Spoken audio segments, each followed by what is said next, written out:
Comment vous êtes arrivée au centre d'accueil universel, Madame Marie-Claude? Quand je suis arrivée au centre d'accueil, j'ai été invitée par ma sœur à Évry-Courcouronnes.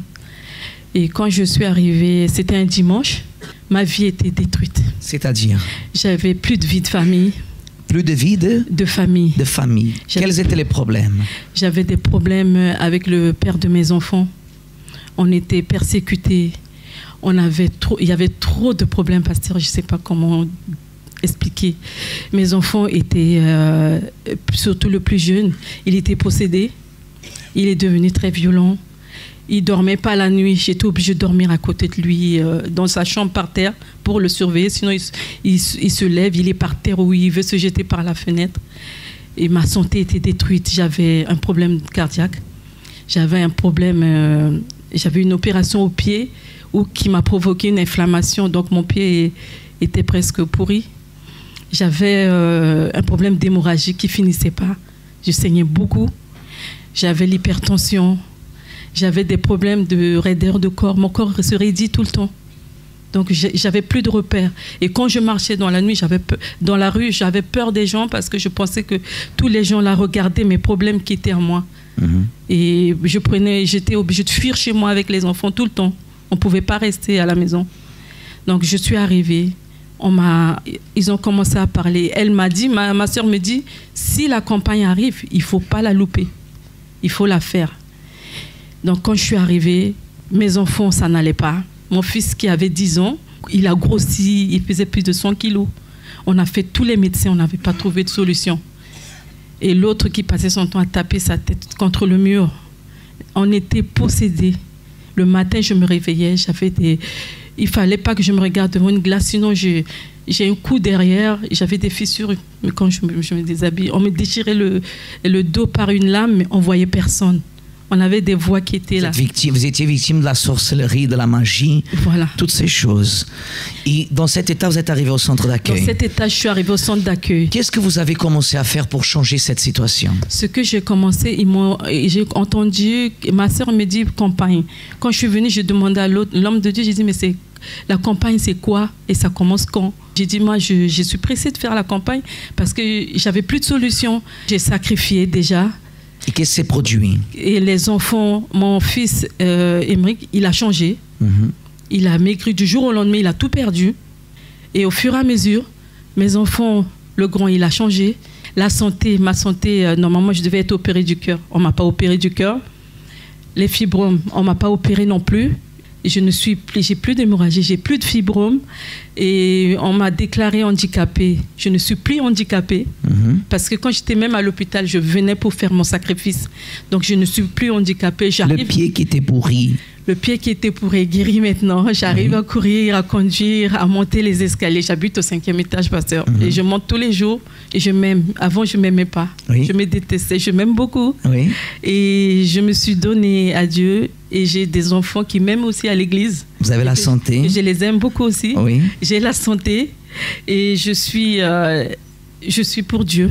Ça vaut la peine, ça ne vaut pas la peine de sacrifier. Ça vaut la peine, pasteur. Si Jésus n'aurait pas opéré dans votre vie, où seriez-vous aujourd'hui? Je serais morte, pasteur. Vous croyez? Parce qu'on a déclaré que j'allais mourir il y a une année que je devais. Et j'allais mourir. Mais si je n'avais pas trouvé le centre d'accueil, je serais morte aujourd'hui. Où vous avez trouvé Jésus, n'est-ce pas? J'ai trouvé Jésus. Aujourd'hui, vous avez la vie. J'ai la vie, j'ai la paix, j'ai le salut avec moi.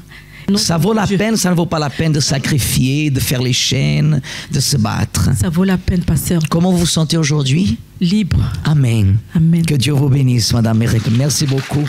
Nous sommes ici une fois de plus dans cette émission qui est la vôtre d'ailleurs. Et nous voulons aujourd'hui vous apporter encore un message de vie qui va pouvoir vous aider. Dans un monde où les personnes vivent de plus en plus de situations difficiles, où de plus en plus de personnes malheureusement sont désespérées parce qu'elles ne trouvent pas d'issue à leur situation, vous avez l'opportunité aujourd'hui de pouvoir entendre des témoignages des personnes qui ont su sortir, qui ont appris à lutter contre les problèmes et qui sont sorties de leur situation difficile. J'aimerais vous inviter à préparer votre verre d'eau comme je l'ai fait. Tout à l'heure en fin d'émission, nous allons prier en votre faveur. Nous allons aussi bénir cette eau que par la foi, vous allez boire. Et nous croyons que Dieu vous apportera la force dont vous avez besoin pour pouvoir surmonter tout ce que vous êtes en train de vivre. Nous allons voir tout de suite déjà un premier témoignage. C'est l'histoire de Nicole. Je vous demande d'être très attentif. Avant, j'étais arrivée au centre d'accueil, j'étais vraiment d'études pasteur. Parce que j'avais des problèmes, mes enfants étaient en Haïti. J'arrive pas à le faire venir ici. Vous m'avez dit une fois, bon, est-ce que j'ai la foi? J'ai dit oui, pasteur, j'ai la foi. J'avais fait des propos et tout, vraiment, s'était réalisé. Parce que mes enfants, ils sont rentrés. J'ai eu ma maison, j'ai eu mes papiers, j'ai mon travail. Tout est béni par la grâce de Dieu. J'ai fait des propos, j'ai mis toute ma foi, ma conviction. Et puis, je me consacre à Dieu. Et puis, tout est réalisé. Tout est réalisé. Oui, oui. Aujourd'hui, vous êtes une femme heureuse. Heureuse, bénie, pasteur. Amen. Vous avez entendu ce témoignage de Madame Nicole qui est arrivée au centre d'accueil avec tout type de problèmes. Mais au fur et à mesure qu'elle a commencé à participer aux chaînes de prière, en faisant le sacrifice, en se confiant à Dieu, aujourd'hui, cette dame, elle a témoigné la victoire de Dieu dans sa vie. Et le même va arriver dans votre vie. Aucun chrétien ne peut se considérer complet si ses expériences avec Dieu se résument à peine aux bénédictions matérielles et à une relation superficielle avec lui. Pour cette raison, à partir du 9 février, commencera le jeûne de Daniel. Durant 21 jours, nous allons nous déconnecter de toute information et divertissement séculaire et concentrer toutes nos pensées et toutes nos forces pour renforcer notre relation avec Dieu. Ce sera votre opportunité d'être baptisé du Saint-Esprit, être rénové et avoir des expériences nouvelles et plus grandes avec lui.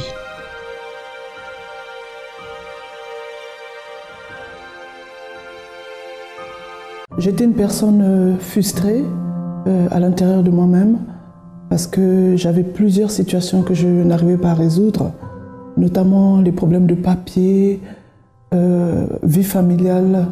Tous ces problèmes, ça m'étouffait en fait. Ce qui m'étouffait, c'était de voir que j'étais toute seule et que toutes ces situations, je devais les affronter seule. Donc je ne voyais personne qui puisse vraiment m'aider. Je ne me plaignais pas, je ne me plaignais jamais, mais à l'intérieur de moi, je gardais. À côté aussi, il y avait la vie familiale à gérer. Donc du coup, c'était une lutte, je veux dire une lutte perpétuelle. Des fois, c'était lourd d'avoir toute cette responsabilité. Et surtout que tout ce que je faisais, en fait, c'était avec la force de mon bras. Même si je ne montrais pas que je souffrais, mais une chose était sûre, je ne voyais pas le secours venir d'un être humain, je veux dire. Pour moi, c'était ma communion avec Dieu qui allait changer cette situation-là. Lorsque le jeûne de Daniel est arrivé, je me suis vraiment investie dans ce jeûne. J'ai obéi à tout ce que ce jeûne demandait. Je me suis dit, c'est mon opportunité d'avancer pour que je puisse être libre, en fait. Je me suis lancée, comme on dit, prier, s'abstenir de tout ce qui est audiovisuel. J'ai fait plus que ça. Par exemple, aller dans les supermarchés, j'y allais plus, presque, hein, je peux dire. Sauf s'il fallait faire des courses pour les enfants. Mais je me suis abstenue, voilà. Même regarder les vitrines et tout, je me suis abstenue. En plus de ça, aller à l'église, j'ai multiplié. Si j'allais une fois, j'ai multiplié en allant encore plusieurs fois à l'église. Je suis allée sur les blogs. J'ai commencé à suivre aussi sur YourTV les émissions, les prédications. C'est-à-dire que même si je faisais des choses à l'église, mais j'ai augmenté encore plus à la maison, je veux dire. C'est-à-dire que l'église continue à la maison. J'ai fait toutes ces choses-là pour vraiment être dans l'esprit du jeûne. Le jour du jeûne de Daniel, lors d'une prière, j'étais en train d'adorer. J'ai senti vraiment une effusion. Et à partir de ce jour-là, j'ai été capacitée d'une façon vraiment différente de ce que j'étais avant. j'ai commencé à me rendre compte que j'étais vraiment plus la même personne. C'est au fur et à mesure que les jours passaient, j'ai vu vraiment que voilà, j'avais une transformation à l'intérieur de moi-même. D'abord, j'ai commencé à croire plus, et même à la maison, j'ai commencé à prendre les choses, mais d'une autre façon. Voilà, d'une autre façon, avec un peu plus de force. J'avais plus la même vision qu'auparavant. Déjà sur le plan spirituel, ça m'a apporté un plus d'assurance. Ça vous donne aussi plus d'autonomie et ça vous donne aussi plus d'obéissance par rapport à la parole, non seulement la parole, mais par rapport aussi à ceux qui sont vos responsables, par exemple. On obéit plus à la direction, même aux collègues aussi, on obéit plus. Parce que chaque chose que je fais, ça doit être fait selon une personne qui a le Saint-Esprit. Ce que je conseillerais aux gens, c'est de se mettre vraiment à la disposition de Dieu. Dieu va donner à cette personne l'armure qu'il faut, le Saint-Esprit, et c'est comme ça qu'elle va pouvoir évoluer dans sa vie spirituelle. Il n'y a que le Saint-Esprit qui peut nous donner la capacité, la force qu'on a besoin. Parce que moi, j'ai fait avec la force de mon bras, j'ai été limité. Mais celui qui a le Saint-Esprit, il agit d'une façon qui plaît à Dieu, et dans les moments difficiles avec le Saint-Esprit, cette personne, elle est capable de surmonter des situations qu'elle ne s'imagine même pas. Donc je conseille à ces personnes vraiment de s'investir âme, corps, esprit pour pouvoir avoir le Saint-Esprit. Parce que le Saint-Esprit, c'est le cachet, c'est le sceau que Dieu met sur nous et qui fait la différence.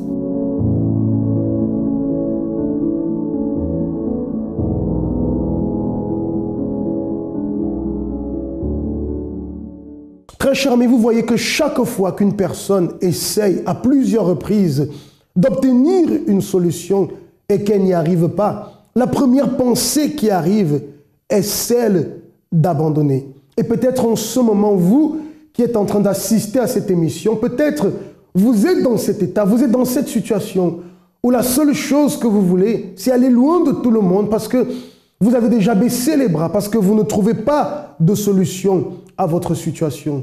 Vous avez vu dans quel état était la vie de Madame Nicole et comment à travers la foi, comment à travers la persévérance et la détermination, elle a pu donner une nouvelle direction à sa vie. La même chose peut se produire avec vous. Si vous aussi, vous êtes disposé à accepter cette proposition et à lutter pour votre vie. Comme M. Martin, dont nous allons voir le témoignage en ce moment, l'a fait aussi et Dieu l'a honoré.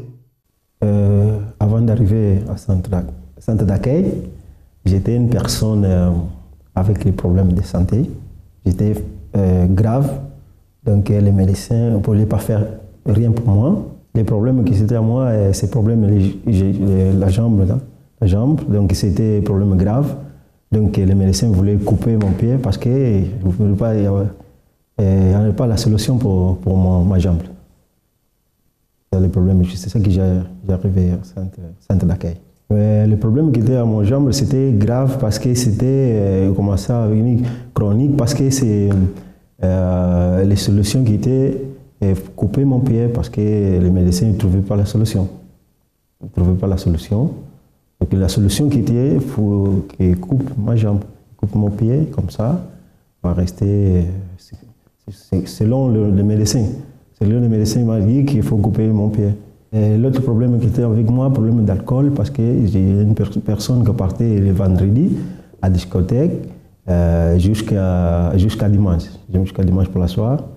Donc j'étais une personne très alcoolique, donc l'alcool, tout ça, les discothèques, donc avec des amis, mauvais amis, c'est ça qui était avec moi. Et à part ça, j'étais personne quand voilà l'alcool, donc c'était un problème grave parce que pour moi, c'est toute la nuit, c'est comme ça, discothèque, donc mauvais amis, quoi. Ils étaient avec moi, donc l'alcool, tout ça. Après, pour la nuit, je ne dormais pas, donc et tout. Donc j'étais personne nerveuse. Oui, j'étais avec, après, quand la personne envoie l'alcool, donc il se perd les directions, perd l'équilibre, quoi. Des personnes donc, énervées, tout ça, avec les collègues, c'était un problème. Franchement, c'était un problème grave pour moi. C'était un problème avec les collègues, après boire d'alcool. Pour la nuit, à part ça, je ne dormais pas parce que à cause des problèmes de maladies qui étaient dans ma jambe, donc j'ai pensé à ça tout le temps. Donc je n'arrivais pas à dormir. Le moment difficile pour moi, c'était quand les 12 médecins qui étaient avec moi là à l'hôpital me disaient que mon problème n'était pas de solution. Le problème que les médecins me disaient qu'il faut que la solution, qu'il faut que me coupe mon pied. C'est ça le problème. C'est très difficile pour moi parce que j'arrivais pas à dormir. Ça m'inquiétait beaucoup parce que j'étais jeune, j'étais une personne jeune, il faut que je travaille, il faut que je cherche, il faut que je fasse les choses. Et à cause de ça m'inquiétait beaucoup. Lorsque la foi nous est révélée, justement, lorsque je parle de la révélation de la foi, c'est la compréhension que rien n'est perdu pour nous. Parce qu'on baisse les bras, on abandonne, lorsqu'on pense que tout est fini, qu'il n'y a plus de solution. Mais la foi qui nous est enseignée nous montre qu'il y a une solution pour notre vie. Et quel que soit le domaine dans lequel vous traversez des difficultés en ce moment, sachez que vous pouvez vous en sortir. C'est la raison pour laquelle ce vendredi, je vous invite à participer avec nous dans l'une de nos réunions dans les centres d'accueil, où certainement vous allez trouver une direction pour votre vie. Pas à peine des paroles, mais c'est une main tendue vers vous qui va vous aider à sortir des difficultés que vous traversez. Parce que le désir de Dieu n'est pas de vous voir dans cette souffrance, mais il désire vous aider à vous en sortir. Mais vous devez faire votre part. Voyons la suite alors de l'histoire de M. Martin. Moi, je connais le centre d'accueil à travers une évangelisation d'une femme qui m'a dit que mon problème a des solutions. C'est ça que j'ai venu à centre d'accueil. Quand j'ai venu à la centre d'accueil, j'ai fait les propos. J'ai fait campagne d'Israël. J'ai commencé à faire une chaîne de prières à cause de ça. Non, j'ai participé à la campagne d'Israël parce que je voyais que mon problème, il fallait que je fasse la différence, qu'il tombe une attitude de foi pour mon problème changer directement. Parce que je ne voulais pas rester comme ça. Parce que c'était grave. Mon problème, c'était grave. C'est ça que j'ai fait campagne d'Israël. Et moi, je me motivais à faire la campagne parce que c'est mon solution seulement qu'il fallait faire des sacrifices. Parce que sans sacrifice, il n'y a rien qui ne peut pas venir tout de suite. J'ai sacrifié ma vie là-bas, sacrifié ma vie, j'ai commencé à gêner, j'ai commencé à faire les choses. J'ai fait les choses que je faisais avant, je les laissais les faire, donc j'ai plein de décisions pour plein de décisions parce que mon problème c'était grave. Donc il fallait faire quelque chose pour appeler l'attention de Dieu. Mon esprit c'était grave parce que à cause de ça, de ce problème-là, je ne dormais pas. Donc, je n'étais pas de paix. Donc, ça m'inquiétait beaucoup. Ça m'inquiétait parce que mon problème, c'est ça. Donc, tout le temps, quand j'ai passé ça, je n'ai pas de paix pour dormir. Je ne dormais pas pour la nuit. Bon, la campagne d'Israël, c'est un propos qu'on fait parce que pour changer la situation de la personne en région. C'est un problème grave, donc c'est très important. C'est très important pour moi parce qu'il m'a changé ma situation parce que c'était grave. Qu'est-ce qui peut être plus important que votre âme? Rien. Notre esprit est le centre de notre existence. Nos attitudes, actions et réactions reflètent combien notre esprit est faible ou fort. Mais comment alimenter notre âme? Seule la parole de Dieu et la pratique de ses enseignements peuvent fortifier notre esprit et nous approcher de Dieu. Car il est écrit, l'homme ne vivra pas de pain seulement, mais de toute parole qui sort de la bouche de Dieu. Et rien de mieux que de vivre 21 jours dans la recherche constante de la plus grande richesse et du plus grand trésor, le Saint-Esprit. Il arrive en février, le jeûne de Daniel. 21 jours déconnectés du monde. des divertissements, des réseaux sociaux et de tout ce qui empêche une communion plus intime avec le Saint-Esprit. Jeûne de Daniel, déconnecté du monde et connecté à l'Esprit de Dieu. Aujourd'hui, les choses que je n'avais pas, la paix. Maintenant, je suis la paix, je suis tranquille. Avant de faire les choses, je pense, j'analyse les choses. Donc, je suis tranquille. Je suis transformé. Je suis pas. Maintenant, je dors bien. Avant, je ne dormais pas, mais maintenant, je dors bien, tranquille. Donc, j'ai un paix. Donc, avant, je ne voulais pas travailler, mais maintenant, je travaille. Maintenant, je peux travailler, je peux faire les choses. Avant, les médecins disaient que non, on ne veut pas travailler. Maintenant, je travaille. J'aime que ça guérit. Gloire à Dieu, ça guérit. Je n'ai plus de malade. Même les médecins, ça a resté. Mais qu'est-ce qui t'a fait? Qu'est-ce qui est arrivé? Parce que qu'est-ce qui t'a fait? Moi, je dis non. Dieu est puissant qui m'a guéri. L'alcool, je ne bois pas plus d'alcool. Maintenant, je suis tranquille. Il n'y a pas besoin d'alcool pour ma vie. Je suis tranquille, je suis en paix. Pour moi, Sainte-Laqueuille, c'est une école. Une école parce que j'ai appris beaucoup de choses. Toujours, il faut apprendre des choses, mais j'ai appris beaucoup de choses dans Sainte-Laqueuille. C'est très important pour moi, Sainte-Laqueuille, comme mon papa, ma mère, quoi, parce que ça m'a enseigné beaucoup de choses. Il y a des choses encore pour apprendre, mais Sainte-Laqueuille, pour moi, c'est une école. Sainte-Laqueuille, pour moi, c'est là mon témoignage, là, parce que Sainte-Laqueuille, c'est pas Sainte-Laqueuille, c'est pas, je crois que j'étais déjà mort pour moi, parce que il y a beaucoup de choses qui m'ont arrivé, tout ça, les maladies, tout ça, mais à cause de Sainte-Laqueuille, maintenant je suis guéri, je suis tranquille, je suis en paix, je suis bien, par de ça, la paix, tranquillité, la paix.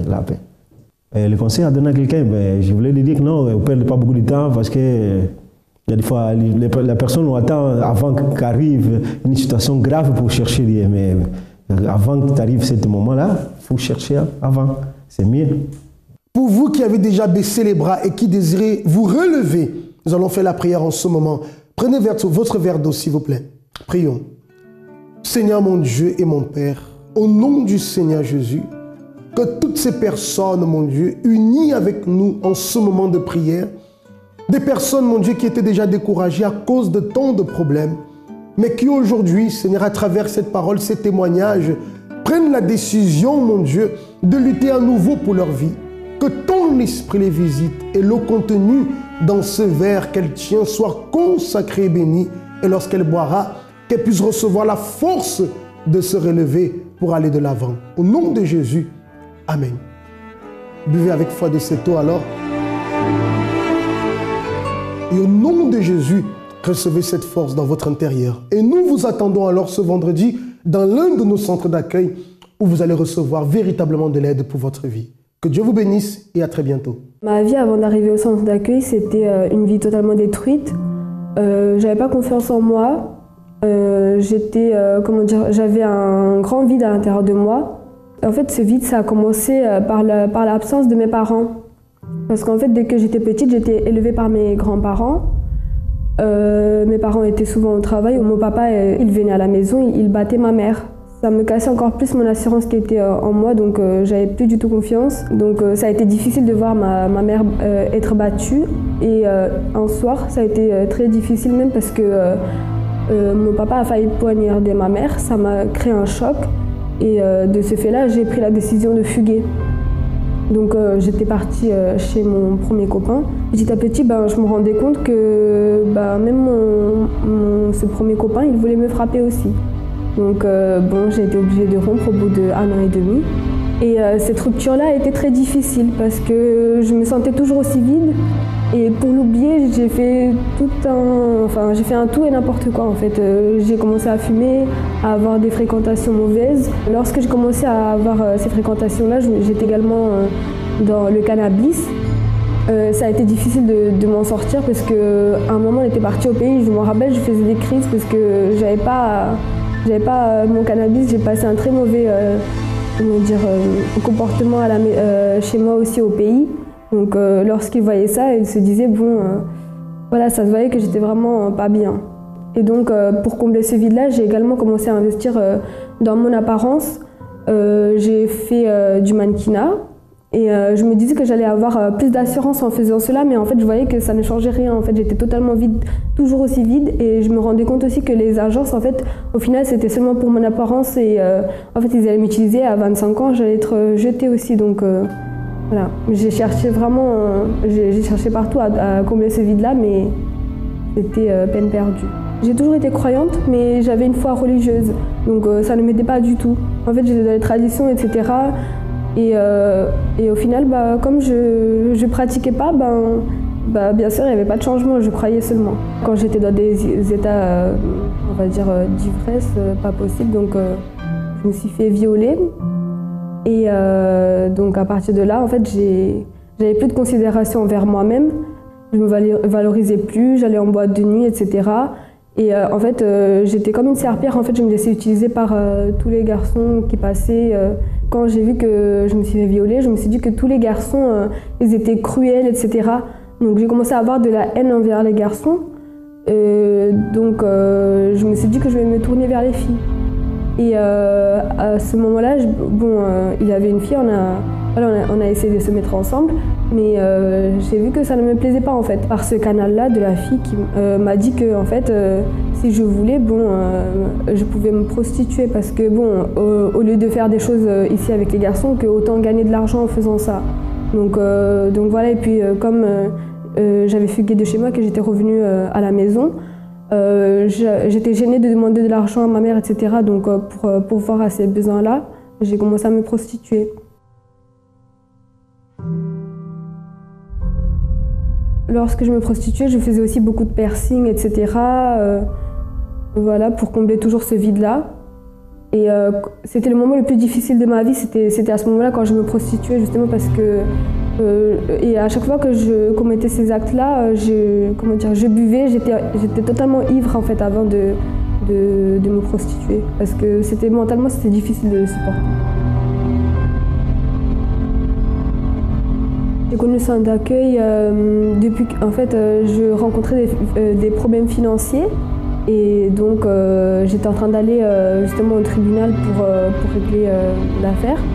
Donc dans le bus, j'ai croisé une fille, nous avons parlé, et puis j'ai été touchée. Ensuite, je suis venue en centre d'accueil. J'ai commencé à surtout chercher Dieu, à essayer de comprendre la parole. J'ai commencé à me vider de tout ce qui était mauvais en moi, c'est-à-dire l'orgueil, la vie d'apparence, etc. Et petit à petit, en fait, dès que j'ai enlevé tout ça de mon cœur, en fait, je voulais une réelle transformation. Donc j'ai saisi l'opportunité pour la campagne d'Israël. C'était ma première campagne. Et là, en fait, j'ai pris la décision sincère de tout donner. J'ai vraiment sacrifié la personne que j'étais. Et grâce à cela aussi, mon intérêt pour le mannequinat et les choses comme ça, ils sont partis en fait. Tout le vide a été rempli par la présence de Dieu. Aujourd'hui, je suis heureuse, j'ai la paix en moi et vraiment je réussis dans mes projets. J'ai eu mon BTS, là je suis dans un DUT pour pouvoir ensuite intégrer une année de spécialisation. Avec ma famille, ils ont vu la différence. Ma mère, elle est très contente. D'ailleurs, je parlais avec mon papa, je l'ai pardonné. Ça a été difficile en fait de prendre la décision, mais dès que j'ai pris la décision, voilà, je l'appelle, de temps en temps on se parle, on rigole ensemble. J'ai laissé totalement mon passé derrière moi. C'est vrai qu'il y a des cicatrices, mais vraiment, enfin, tout est en train d'être guéri. Et j'ai pris beaucoup plus confiance en moi par rapport à avant. Et surtout, j'ai compris que en fait, l'extérieur, c'était rien, qu'en fait, tout ça, c'était passager. Et que vraiment, mon intérieur, en fait, c'était ce qui comptait le plus. L'avenir, je la vois avec Dieu. Voilà, dans la présence toujours, parce que je veux plus jamais quitter la présence de Dieu. En fait, je suis trop heureuse et je veux trop pas quitter la présence de Dieu.